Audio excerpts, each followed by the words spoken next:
Pauline, this terrorist manifesto almost reads like One Nation, immigration and Muslim policy. Do you in any way feel complicit with this atrocity? Explain that one to me. Well, the anti-Muslim rhetoric that you espouse constantly here, that you did in your maiden speech when you came to Parliament in 2016. Do you understand? David, I feel for these people. I feel for those families that lost their lives. The same as just across the road from here. You had the Lint Cafe massacre that happened, the terrorist attacks, the 14 that have been foiled, the ones that have been carried out in the country, and the 14 that have been foiled. We have problems, but you've actually got to discuss it and debate the issues. Why we have these terrorist attacks in this country? Why is it happening around the world? Why is it happening, in many places? Yeah, but most of the terrorist attacks are right-wing white supracists that live in fear, that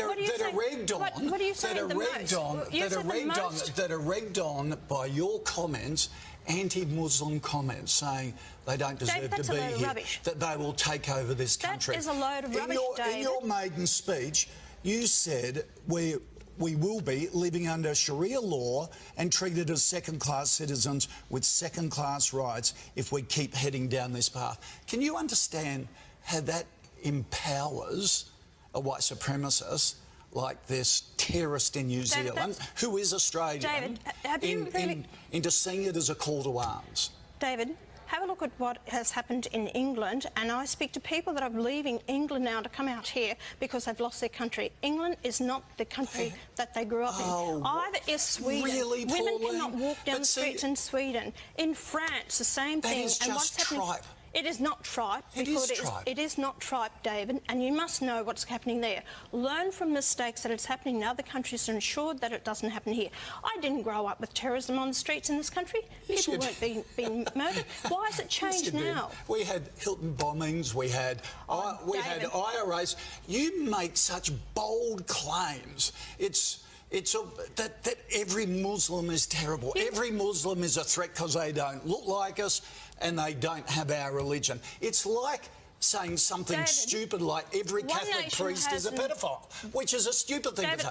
But it's the same logic as you. It is not. I have called for people to stand up beside me, the Muslims, and the terrorist attacks that have happened in this country, because I've asked them to stand beside me to find the answers to all this that's happening. We've actually endorsed a Muslim. She's not a practising Muslim, but she is still Muslim, and she doesn't want to see the problems that are happening here in this country. Go out to Fairfield and out to these other areas. Go and ask the Lebanese Christians what's happened to their country. They'll tell you exactly, and they're in fear of the same thing happening here. You might laugh about it. I I'm not laughing. I actually have a youth centre in those areas and know exactly what's happening out there. I don't think you actually know what's happening. Yes, I do. People are frustrated with our politicians because they want answers to this. They're living, it's happening in their streets, in their homes. Can I step for 1 second here? I didn't want to be here today. I deliberately didn't do any radio or television since Friday because I thought it was up to our leaders, the Prime Minister and Bill Shorten, to speak out. I didn't want to politicise it.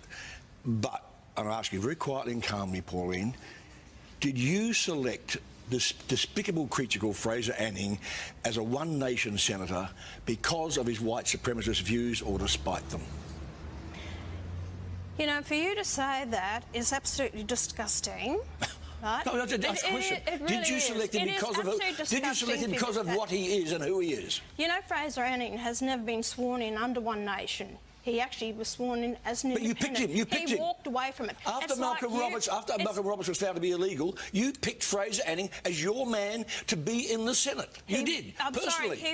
He was on the ticket prior to Malcolm Roberts being disendorsed. The same as you've lost one of your candidates. So if she went rogue, she went rogue. So if she goes and says anything, is that going to be attributed to you? I'm asking you, did you pick him because of what he is, or despite what he is? Don't talk such ridiculous nonsense.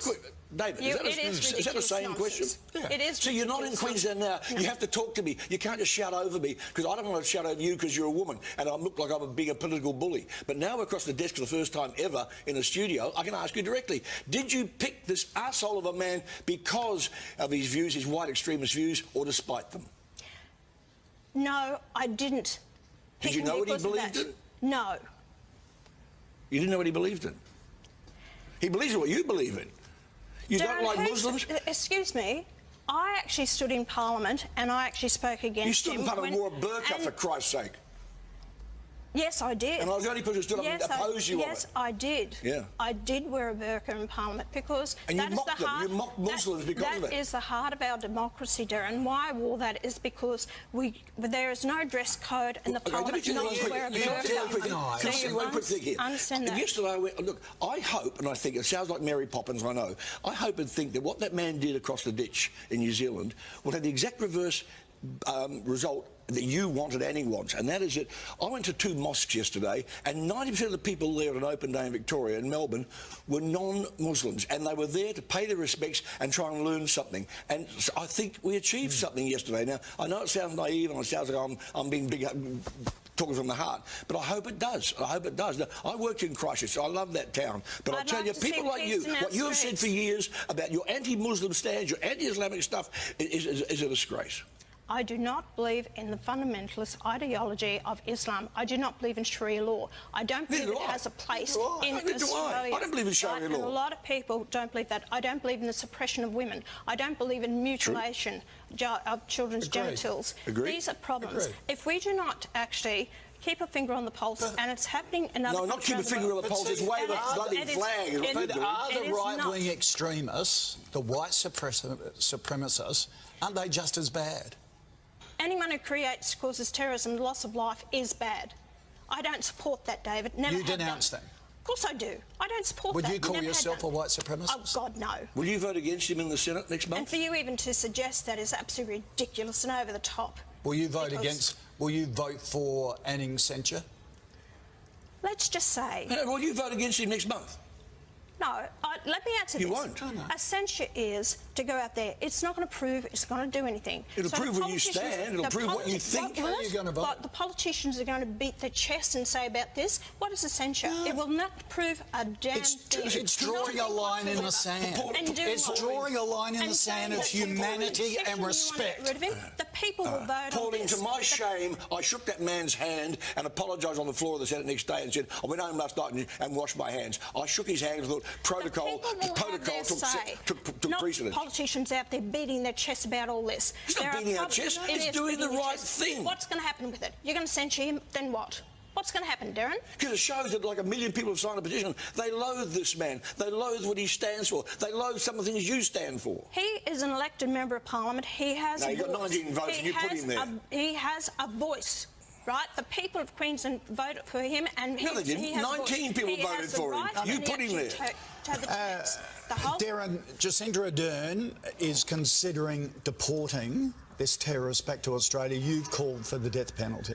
I did at the weekend for terrorists. Yes, I did. I know every argument against the death penalty. I opposed it for 25 years. Yeah. I read Anita Cobby's autopsy and shut up for a year, and then I said I'm in favour of it. And for terrorists, yes, I would. The Bryants, the Julian Knights, and this guy, if he's convicted in New Zealand, would you agree with that, Pauline?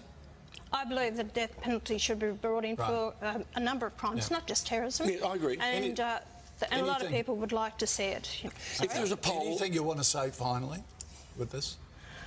What I would like to say is again, also about the gun issue, Don't start attacking people out there over the whole gun issue, which that's going to turn on that. Why should you? There's people who are law-abiding citizens that you actually want to turn on gun owners. No, they don't. You have to have a special licence for a semi-automatic in this country. I don't know the gun laws in Australia, all right? They have pulled back on the gun... in New Zealand. In New Zealand. Right. I don't know that. But there are legitimate gun owners, and now you're turning on political parties because they support gun owners, and so they should. Australians have a right, under the laws and licences, to have their guns. Right. OK, Pauline Hanson, Derryn Hinch. I want to say something too. I'm really opposed to Channel 7 putting up a picture of Fraser Anning, myself, and that terrorist in New Zealand. Why did you do that? Why have you got my photo amongst it? You share the same views, probably. Rubbish. We didn't. You know it's rubbish. We didn't. And I'm sick of this political ploy to actually. Yes, they have. No, we haven't. Yes, you have. I watched it. I saw it. 7 years, mate, we haven't. It is on this morning. There's a picture of Fraser Anning, picture of myself, so you and a disown picture of him murder. completely. And then you say, and you will censor him. No, And she'll vote for it. You're saying... You're voting for it, I'm aren't not you? voting for him. You abstain? I'm not going to vote. Will you abstain? Yes. That's cowardly. You're It's there to not vote, yes or no. cowardly. It shows you. No, you it shows you approve of him. If you abstain, Pauline, it shows you approve of what he says. Because I've had everyone stand up against me too. The people will judge me as the people will judge Fraser Anning. I don't support what happened in New Zealand. I feel for those people that lost their lives, and it should never happen. But let's start the discussion. Let's find out the reasons why this is happening in our country. And discuss it. It's like the immigration I said to you in the Senate one day. It's a race to the bottom. With you and Fraser Anning, it's a race to the bottom. The whole chamber shut me down from having my private members' bill, a discussion. The people had the right to have a discussion on immigration, and you shut it down. Yeah. You don't want the people to have their say. Okay, thanks. All right.